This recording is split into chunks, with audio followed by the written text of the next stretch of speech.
अस्सलाम वालेकुम नाजरीन, आपका मेज़बान मोहसिन अहमद खिदमत में हाजिर है। आप देख रहे हैं एम जे ऑफिशियल। आज हमारे पास एक ऐसी खातून मौजूद है जो ये डॉक्टर है और ये रिश्ते की तलाश में हमारे पास आप पहुंची है। इनसे ही पूछते हैं इनको किस तरह का हमसफर की तलाश है। अस्सलाम वालेकुम। वालेकुम अस्सलाम। जी, मेरी बहन रिश्ते के हवाले से क्या परेशानी पेश आई जो आपको ऑनलाइन एप्लीकेशन के जरिए या इंटरव्यू के जरिए रिश्ता तलाश करना पड़ा? परेशानी तो कोई भी पेश नहीं आई, बस वैसे ही क्या काम करती है आप? मैं डॉक्टर हूँ और मैं हॉस्पिटल में पहले जॉब करती थी प्राइवेट। तो अब मेरा माइंड है कि मैं अपना प्राइवेट क्लिनिक बनाऊँ। माशाल्लाह माशाल्लाह, बहुत अच्छी बात है। आपके पास इतनी इन्वेस्टमेंट है कि आप प्राइवेट क्लिनिक बना सकती है? जी अल्हम्दुलिल्लाह, मेरे बाबा जापान में होते हैं और मेरे भाई भी हैं दो, वो भी जापान में रहते हैं और उनका शोरूम है पाकिस्तान में भी है और वहाँ से इधर मतलब कि गाड़ियाँ जी, सबसे पहले ये बात करेंगे कि आपके जो बहन भाई हैं वो कितने हैं? दो हैं। 2 इनके बहन भाई है, 2 भाई है, बहनें हैं?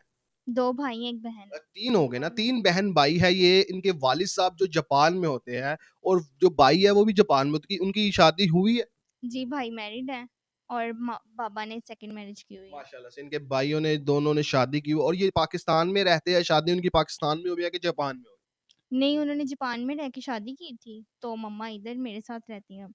तो वालिद साहब ने भी दूसरी शादी की हुई है? सिर्फ बाबा ने शादी की हुई है ना दूसरी। ठीक हो गया। इनके वालिद साहब ने दूसरी शादी की हुई है। इनकी वालदा जो एक है, इनकी आप सकी वालदा है, वो इनके पास रहती है, इनके ही घर में, मतलब वालिद साहब के घर में। और आप क्लिनिक बनाना चाह रही है। कितने घर है आपके पास इधर पाकिस्तान में? दो घर हैं, एक मेरा नाम है और एक मेरी मम्मा के नाम है। माशाल्लाह से माशाल्लाह से। और उनके जो बाबा है उनका गाड़ियों का बिजनेस है। इधर लाहौर में भी कोई है आपके आउटलेट वगैरह है? हाँ जी हैं। जी माशाल्लाह। तो अब जो है आपकी एज कितनी होगी इस टाइम? 25।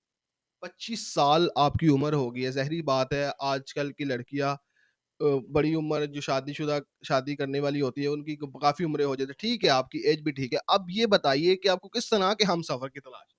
मुझे ऐसा हमसफ़र चाहिए जो मेरे बिजनेस में मेरा साथ दे, मेरी मम्मा को भी साथ संभाले और मुझे भी सपोर्ट करे।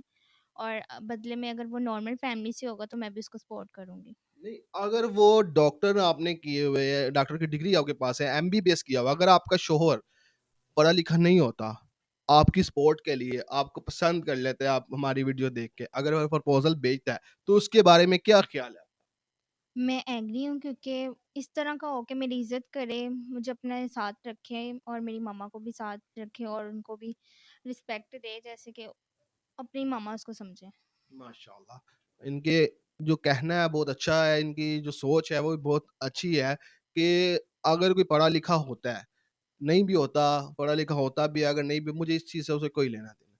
मेरे काम में मेरी सपोर्ट करे, मुझे क्लिनिक बनाना है, अब ये जॉब वगैरह छोड़ चुकी है।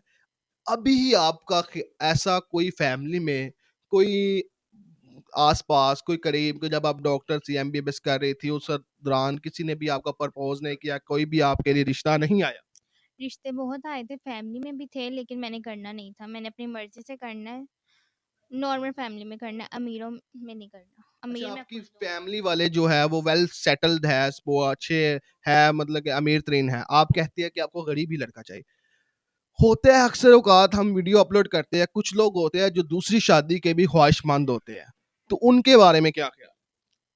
जी, मैं दूसरी शादी करने के लिए भी एग्री हूँ लेकिन वो मुझे सपोर्ट करे और इज़्ज़त से मुझे अपने साथ रखे। नहीं, इनकी ये भी सोच बेहतरीन है कि ये कहती है कि दूसरी शादी भी मैं कर लूँगी।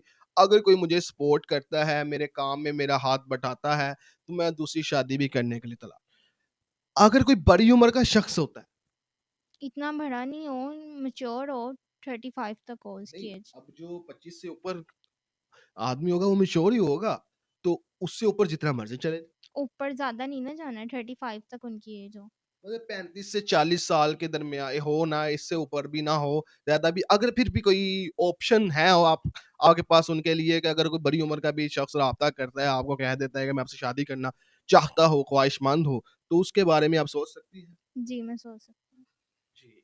ये सोच भी सकती है उनके बारे में। फैमिली में उन्होंने रिश्ता इसलिए ही नहीं किया क्योंकि फैमिली के लोग जो है वेल सेटल्ड है, ये अपने लिए एक गरीब शख्स का इंतखाब करे जो जिनको ये खुद सेटल करे। ये बहुत अच्छी सोच है इनकी भी।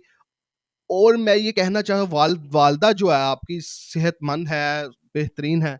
हाँ जी, अल्हम्दुलिल्लाह वो फिट-फाट है। माशाअल्लाह, माशाअल्लाह। अल्लाह ताला आपकी वालदा का साया आपके ऊपर कायम रखे। माँ-बाप की बड़ी बात होती है माशाअल्लाह से। तो اب جو ہے ہمارے معاشرے میں لڑکیاں اکثر اوقات لڑکیاں بھی ہوتی ہیں لڑکے بھی جو شادی کو ترجیح نہیں دیتے نکاح نہیں کرتے ٹائم سے. وہ کہتے ہیں کہ ہم کر لیں گے اس طرح عمر گزر جاتی ہے پھر لوگوں کے معاشرے میں لوگوں کے ذہنوں میں بھی آتا ہے کہ شادی نہیں کرتے نکاح نہیں کرتے کس طرح اپنا گزارا کرتے ہیں کس طرح سروائیو کرتے ہیں. لوگ تانے بھی دیتے ہیں ایک لڑکی ہے اکیلی جا رہی ہے اس کا شوہر بھی نہیں ہے باہر گھوم رہی ہے پھر رہی ہے. ان کے بارے میں آپ کا خیال کیا میں اسی وجہ سے میں شادی جلدی کر رہی ہوں، کیونکہ لوگ باتیں کرتے ہیں رات کو اگر لیٹ آؤ کام سے، اب جاب ہوتی ہے وہ تو لیٹ تک بھی ہو سکتی ہے، تو لیکن لوگ باتیں کرتے، تو میں اس طرح لڑکیوں کو بھی کہنا چاہوں گی کہ یہ نہ سوچے کہ ہماری ایج چھوٹی ہے تو یہ اس طرح کی باتیں اپنے مائنڈ میں نہ لائیں، اچھائی کی طرف جائیں، برائی سے دور رہیں. ہے ماشاء اللہ. اچھا آپ ایک پیغام دینا چاہتے ایک پیغام ہے اگر آپ ہماری آڈینس کو دیکھیں جو لوگ جو لڑکیاں گھروں میں بیٹھی غریب گھر کی لڑکیاں ہوتی ہیں لوگ ان کو جہیز کے لالچ سے کرتے ہیں جہیز کا ان کے ساتھ لالچ کرتے جہیز دو پڑھی لکھی نہیں ہو غریب ہو یہ ہے وہ سارا کچھ کرتے ہیں ان لوگوں کے بارے میں کوئی ایسی بات جو آپ کرنا چاہتے ویسے تو لڑکیوں والے سے جہیز نہیں لینا چاہیے، وہ اپنی بیٹی دے دیتے ہیں، اتنا ہی کافی ہوتا ہے ان کے لیے. ہیں کوئی پیغام ایسا دینا چاہیے کہ یہ چیزیں معاشرے کے لیے غلط ہے اس طرح کی فرمائشیں نہیں کرنی چاہیے. لینے والوں کو شرم آنی چاہیے نا، کہ اس طرح تو نہیں نا اگلے کو دیکھیں کہ وہ اس کا بیک گراؤنڈ کیسا ہے. آپ ڈیمانڈ کر دیتے ہیں اور اگلے کے اوپر ایک بوجھ ڈال دیتے ہیں تو وہ افورڈ نہیں کر سکتا. تو خیال کریں اپنا بھی اور ساتھ دوسروں کا بھی. جی بہت شکریہ بھائی یہ خیال کریں جنہوں نے بھی ان سے شادی کرنی ہے پرپوزل بھیجے اسکرین پہ ہمارا نمبر لگا ہوا ہے ہم سے رابطہ کریں ملتے ہیں نیکسٹ ویڈیو میں اب کے لیے اتنا ہی اجازت چاہتا ہوں اللہ حافظ.